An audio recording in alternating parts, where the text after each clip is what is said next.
네, 저는 한겨레 기자이자 또 요양보호사인 권지담이라고 하고요. 제가 경험한 기간이 굉장히 짧지만 오늘 여기에 오면서 제가 기자라는 마음보다 요양보호사의 한 사람으로서 이 자리에 온다는 생각을 하면서 국회에 설레는 발걸음으로 왔고요. 제가 발표를 시작하기 전에 제가 일하면서 참 요양보호사라는 직업이 또 요양보호사가 정말 엄청난 육체노동과 감정노동의 하루하루를 보내면서 이렇게 희생과 봉사정신으로 해내시고 계신다는 이런 정말 존경한다는 말씀을 제가 꼭 이 자리를 드려서 좀 꼭 드리고 싶습니다. 좋은 말씀을 많이 해주셔서 저는 사례는 최대한 줄이고요. 앞서 말씀드렸던 내용들의 제 의견에 조금 덧붙이는 방식으로 하도록 하겠습니다. 이제 PPT를 좀 봐주시면은 또 여기에 시설에서 일하시는 분들도 있다고 하니까 간단하게 좀 요양원에 대해서 설명을 드리면 49페이지를 보시면 될 것 같아요. 그 요양원에서는 사실 돌봄이 아니라 제가 처치가 이루어진다는 표현을 했는데 정말 짧은 시간 안에 적은 요양보호사들이 많은 노인을 돌보다 보니까 정말 눈을 마주치고 아까 앞서서 요양보호 선생님들이 얘기를 하신 것 같아요. 눈을 마주치고 어르신들과 담소를 나누고 정말 서비스 케어를 하는 시간보다 그때그때 내 앞에 주어진 일들을 해내기 바쁜 그래서 제가 처치라는 단어를 썼습니다. 그리고 정성을 밥 한 숟갈에 담기보다는 이걸 빨리빨리 해결해야 하는 그 효율에 집중할 수밖에 없는 사실 이런 시스템 속에서 저도 일을 했었고 저도 들어갔을 때는 정말 잘하고 싶었거든요. 어르신들의 눈을 마주치고 난 다르게 해야지라고 생각을 했습니다. 사실 저는 제가 체력도 더 있고 더 잘할 수 있을 거라고 다짐을 했는데 사실 시간이 지날수록 저도 힘들어질수록 일이 많아질수록 적응을 할수록 그 어르신들에게 집중하기보다는 그때그때 일을 빨리빨리 어떻게 하면 해결할 수 있을까 그리고 좀 더 쉴 수 있지 않을까 그런 거에 고민한 제 자신을 되게 저도 반성하면서 회의감이 많이 들었던 것 같아요. 그럼 현장에서 이거를 평생 직업으로 사시는 분들은 얼마나 이런 고민 속에서 놓이시면서 일을 할까 내가 휴게 시간을 포기해야만 노인들에게 좀 더 집중할 수 있는 상황들이 되게 안타깝다고 느껴졌습니다. 그래서 기저귀를 차야 하고 손이 묶일 수밖에 없는 이유가 사실 뭘까? 요양보호사들의 개인의 문제일까요? 요양보호사들이 문제가 있어서 쉬고 싶어서 저는 그렇다고 절대 생각하지 않고요. 이렇게 효율과 처치를 해야 할 수밖에 없는 시스템 속에서 요양보호사를 이렇게 할 수밖에 없다. 저는 이런 안타까운 현실을 느꼈고 그런 점들을 꼭 이 자리를 빌어서 저도 짧지만 좀 얘기를 드리고 싶고요. 그 뒤에 요양보호사들이 겪고 있는 어떤 근골격계 질환이라던가 어떤 석션이나 인슐린 주사를 그냥 놔야 할 수밖에 없는 하지만 그거에 대한 위험 부담은 다 요양보호사가 져야 하는 그거를 거부했을 때는 해고의 압박이 받을 수밖에 없는 이런 거 정말 제가 겪은 사례가 물론 일부분일 수 있지만 전 절대 이게 제가 안 좋은 요양원에 골라서 간 게 아니기 때문에 20군데 요양원에 취업을 해서 한 곳이 결정되고서 들어갔기 때문에 전 이게 정말 이 한 요양원에 살려고 절대 생각하지 않고요. 이런 부분들이 좀 진짜 해결이 돼야 한다고 생각을 합니다. 사실 제가 그래서 꼭 이 자리에서 얘기를 하고 싶은 게 저희가 지금 요양보호사들의 처우를 얘기하는 이유가 뭘까? 단순히 우리가 요양보호사 월급 더 많이 주세요. 우리가 힘들어요. 사실 이게 아니라 요양보호사들의 처우가 곧 노인들의 돌봄권에 이어지기 때문입니다. 그래서 이게 밥그릇 싸움이다. 어떤 쪽에서는 요양보호사들 결국 자기들 처우 개선을 얘기하는 거 아니냐. 물론 중요하지만 그건 많이 있다는 것이 아니라는 뜻입니다. 저희도 사실 저도 마찬가지로 앞으로 요양원에 들어갈 수도 있습니다. 저희 부모님도 마찬가지고 그랬을 때 이 일은 그래서 저희가 단순히 요양보호사로서의 문제이기도 하지만 저희가 곧 이 서비스를 받을 대상자가 되기도 하기 때문에 단순히 한 직군의 처우 개선만의 문제는 아니다 라는 점을 꼭 이 자리를 빌어서 말씀을 드리고 싶고요. 제가 굳이 요양보호사로 왜 취업까지 했냐 지난해 9월부터 올해 6월까지 자격증을 따고 240시간의 교육을 이수하면서 그동안 11년 동안 장기요양보험제도가 진행이 됐지만 정말 요양원은 사실 면회 시간이 아니면 일반인도 들어갈 수가 없습니다. 보호자만 정해진 시간에 들어가서 어르신들을 볼 수 있죠.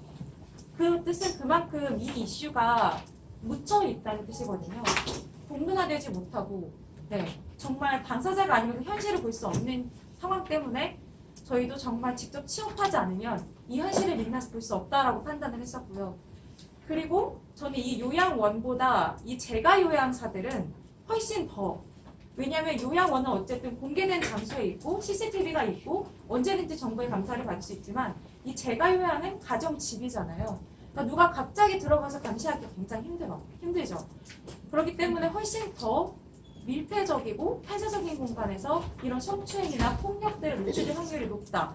그리고 이렇게 감춰져 있기 때문에 더 문제 제기가 되기 힘들다라는 여건이 있다는 점을 저도 많이 느꼈습니다. 사실 저는 재가 요양사가 되고 싶어서 취업 준비를 열심히 했는데요. 며느리들이 저를 굉장히 싫어하더라고요. 그래서 제가 요양원에 취업하려고 사실 했던 건 아니고 처음에는 재가 요양사가 너무 되고 싶었습니다. 왜냐하면 이 부분은 정말 너무나 드러나지 않았고 언론 보도도 안 됐기 때문에 말씀하셨지만 실태 조사도 올해 시작됐고요. 제가 결산 보고도 지난해 7월부터 올해 이제 진행되고 있는 부분입니다. 11년 동안 이게 드러나지 않았다는 건 사실 굉장히 그동안 많은 분들의 희생과 이런 문제점들이 감춰져 있었다는 거고, 그런 점에서 이 문제 재가 요양은 특히 앞으로 계속 더 공론화되고 이 부분은 문제 제기가 돼야 된다라고 저도 계속 끝까지 관심을 갖고 보려고 하고요. 그래서 재가 요양사들이 더 심각한 문제가 있다는 데 저도 인정을 합니다. 네. 그리고 여기 보면 재가 요양 서비스 노동이라고 되어 있잖아요. 저는 이 요양보호사가 서비스 노동자일까라는 고민을 좀 하게 됐는데, 사실 서비스 노동이라는 거는 누가 서비스 노동자일까요? 뭐 항공 스튜어디스도 서비스 노동이 될 수 있고, 식당에서 일하시는 종업원이 서비스 노동이 될 수도 있고, 백화점에서 물건을 파시는 분들이 서비스 노동자일 수도 있습니다. 하지만 아까 교수님께서 너무 지적을 잘 해주셨는데 이 돌봄 서비스는 전 좀 다르다고 생각합니다. 왜냐하면 내가 백화점에서 진상 고객을 만났어요. 그 고객을 사실 다시 볼 확률이 그렇게 크진 않아요. 물론 그게 동네에 있으면 자주 볼 수 있지만 이 돌봄 서비스는 이 어르신이 매일매일 봐야 합니다. 성추행을 당하고 침을 맞고 욕을 들어도 다음날 출근을 해서 그분의 대소변을 받아야 해요. 그러니까 이런 돌봄 서비스라는 거는 관계에 기반한다는 점에서 계속 지속해야 한다는 거죠. 그 대상자나 보호자를 계속 봐야 한다는 겁니다. 그래서 그런 점에서 단순 서비스 노동으로 분류해서 봐야 하는 게 아니라 다른 차원의 서비스로 봐서 우리가 좀 더 고민을 해야 하지 않을까라는 생각을 좀 들었고요. 그럼 저희가 좀 어떻게 할까를 고민을 하는 게 좋은데, 저도 정말 머리가 아프더라고요. 이걸 정말 오래 공부하신 분들, 여기 앉아 계신 모든 분들도 사실 이 문제는 뾰족한 대안이 있기는 쉽지가 않더라고요. 왜냐면 당장 어디 기관에 맡기거나 재가 요양사를 쓰지 않으면 내가 봐야 하는데, 아까 말씀드렸지만 여성들은 당장 내가 생계도 책임져야 하고 아이도 돌봐야 하고 심지어 난 자식들의 아이들까지 돌봐야 하는 그런 돌봄 노동의 굴레에서 벗어나지 못하고 있는 상황에서 이런 부분들을 어떻게 해결할 수 있을까는 단기간에 빠른 해결 방식이 있다고 생각은 하지 않는데요. 아까 교수님께서 지적하신 것처럼 어쨌든 이 의제를 더 이상 숨기고 우리가 감출 게 아니라 더 이상은 정치적 의제로 최대한 끌어내서 우리 모두의 문제로 논의하고 고민하고 이 돌봄권도 노동권처럼 하나의 인간의 중요한 가치로 좀 논의를 적극적으로 대하지 않을까. 그래서 실제로 저는 사실 이 기사를 쓰면서 많은 분들의 제보 메일을 많이 받았거든요. 정말 너무 힘듭니다, 기자님. 정말 대안이 뭘까요? 저도 어쩔 수 없이 연말을 맡겼는데 이 상황 어떻게 할 수가 없습니다. 정말 읽으면서 제가 눈물을 흘린 댓글도 있었고 메일을 보면서 저도 어깨가 많이 무거워졌었는데, 오늘 정말 너무 그래서 이런 하나하나의 사례들이 돌봄 운동처럼 좋은 정치적인 과정이라고 생각을 하고 많이 논의되고 고민되고 이게 의제로서 많이 적극적으로 알려져야 된다고 저는 생각을 합니다. 그래서 정말 빨리는 아니어도 5년 뒤, 10년 뒤는 적어도 저희 부모님이 만약에 요양원에 들어가실 때만이라도 지금과는 정말 달랐으면 좋겠다라는 마음으로 임해야 한다는 생각을 하고요. 최근에 광진구에서 시범 사업을 한 것 같은데, 지역 돌봄센터라고 이제 지역에서 노인들이 어떤 케어가 필요할지를 같이 논의하는 서비스 그룹에서 요양보호사들이 중요한 역할을 했다고 해요. 왜냐하면 사실 사회복지사나 간호사나 의사도 중요한 주체지만 그 어른들이 정말 뭐가 필요하고 밥은 언제 먹고 어떤 음식을 먹고 어떤 의료 케어 서비스가 필요한지 사실 요양보호사가 제일 잘 알거든요. 네. 가족보다 사실 더 잘한다고 생각하는데 이런 앞으로 사회 서비스 원형 커뮤니티 케어에서 요양보호사의 역할을 좀 높이 평가해서 이 사람들이 코디네이터라던가 돌봄 케어에 있어서 좀 주된 역할을 주체적으로 끌고 갈 수 있도록 역할을 좀 부여해야 하지 않을까. 저는 그렇게 됐을 때 요양보호사들이 더 이상 똥기저귀를 하는 사람이 아니라 주변 친구들한테 내 직업을 숨기고 부끄러워하는 게 아니라 당당하게 이 일을 누군가에 해야 한다면 그걸 내가 해야 한다는 걸 자부심을 갖고 일할 수 있지 않을까. 그리고 그래야 이 돌봄 노동의 서비스의 질도 같이 분명히 높아질 수 있다라고 보고요.